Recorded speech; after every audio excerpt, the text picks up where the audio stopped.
1995 तो याद होगा जब सेगा निंटेंडो पीक पे थे, लेकिन उस टाइम एक और कंसोल लॉन्च हुआ, प्लेस्टेशन,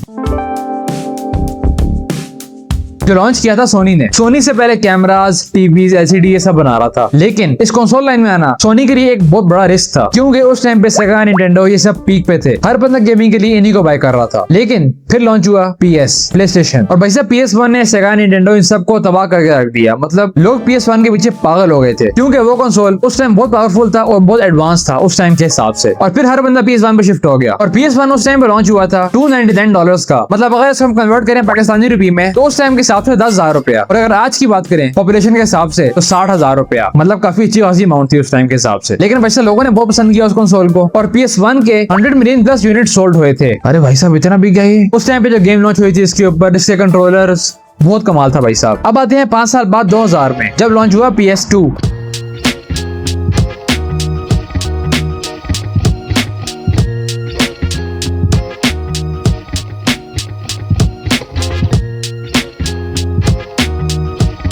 जब ये लॉन्च हुआ भाई साहब, लोग इसके पीछे पागल हो गए। इसके लॉन्च डे पे इसके इतने कंसोल सेल हो गए कि ना पूछो भाई साहब। और ये सोनी का मोस्ट सक्सेसफुल कंसोल था। इसके 160 मिलियन प्लस यूनिट सोल्ड हुए थे। और मजे की बात कि इसकी प्राइस सेम एज PS1 थी, मतलब $299। अब अगर इसका पाकिस्तानी रुपये में कन्वर्ट करें उस टाइम के हिसाब से, तो उस टाइम के हिसाब से बनते हैं 15,000 रुपया। मतलब सोनी ने सेम प्राइस पे अच्छा कंसोल, अच्छी पावर, अच्छी गेम्स, अच्छे कंट्रोलर, ये सब दे दिया सेम प्राइस के ऊपर। और अभी देखो भाई साहब, डिस्क बंद कर रहा है, कभी क्या कर रहा है, कभी कंसोल की प्राइस बढ़ा रहा है। और इसके अंदर बहुत तगड़ी गेम आई थी, जिस तरह GTA Vice City, Need for Speed, GTA San Andreas, God of War, FIFA, Gran Turismo. और ये कंसोल भी बहुत ज्यादा कामयाब हुआ था। तो अब सोनी ने 2 कंसोल लॉन्च कर दिए और दोनों बड़े अच्छे कामयाब हो गए। तो अब सोनी ने कहा कि अब मैं जो मर्जी करूं, मतलब मैं कंसोल की प्राइस बढ़ा दूं, जो मर्जी करूं, लोग खरीदेंगे मुझसे। अब जाहिर बात है इतने कामयाब कंसोल लॉन्च किए पहले दो, और फिर 2006 में सोनी ने लॉन्च किया PS3।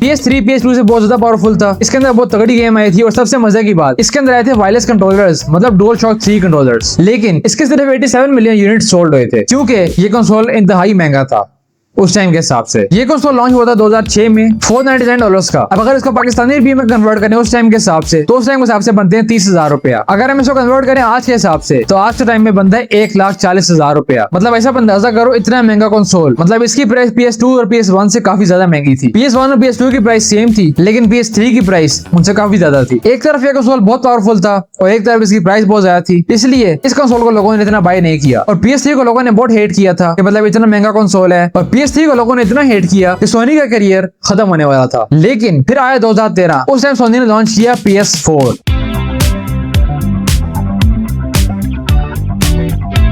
और इस कंसोल ने सोनी का करियर खत्म होने से बचा लिया, क्योंकि ये कंसोल इंतहाई पावरफुल था। PS3, PS2, PS1 इन सबसे बहुत ज्यादा पावरफुल था और एक अच्छी प्राइस में था। इसकी प्राइस थी उस टाइम पे $399। मतलब अगर इसको हम कन्वर्ट करें पाकिस्तानी रुपये में, तो उस टाइम के हिसाब से बनते हैं 40,000 रुपया। और ये कंसोल सोनी की तरफ से गेम चेंजर था। मतलब ये कंसोल बहुत ज्यादा पावरफुल था। PS3, PS2, PS1 से बहुत ज्यादा पावरफुल था। इसमें हमें लोडिंग टाइम्स, गेम इंस्टॉल होने की स्पीड, हार्ड ड्राइव वगैरह ये सब बहुत कमाल हो गई थी पहले से। और PS4 के overall 117 million plus unit sold हुए थे, जो कि ठीक ठाक नंबर है भाई साहब। और PS4 को लोगों ने बहुत पसंद किया था, क्योंकि इसकी प्राइस काफी कमाल थी। इसमें गेम बहुत तगड़ी आ गई थी हमारे पास, जिस तरह God of war Ragnarok, Marvel Spiderman, ghost of सुशीमा, call of duty black ops cold war. और इसकी गेम लाइब्रेरी में 5000 प्लस गेम्स हैं, जो कि अच्छा खासा नंबर है। और PS4 का इंटरफेस UI इसको भी काफी ऑप्टिमाइज किया था सोनी ने। मतलब आप थीम कस्टमाइज कर सकते हो, कोई भी थीम लगानी कस्टम वो लगा लो। इसके PS स्टोर में काफी थीम मिल जाती है, हमें वो लगानी वो लगा लो। और वैसे इसका कंट्रोलर ये बड़ा कमाल था, Dual Shock 4 wireless controller. Sony ने इसकी शेप चेंज की थी, और ये कंट्रोलर अभी तक का सबसे बेस्ट कंट्रोलर है, क्योंकि इसकी शेप ग्रिप बहुत कमाल थी। मतलब इसको हाथ में पकड़ के खेलने का बड़ा मजा आता था, गेम काफी कंफर्टेबल था।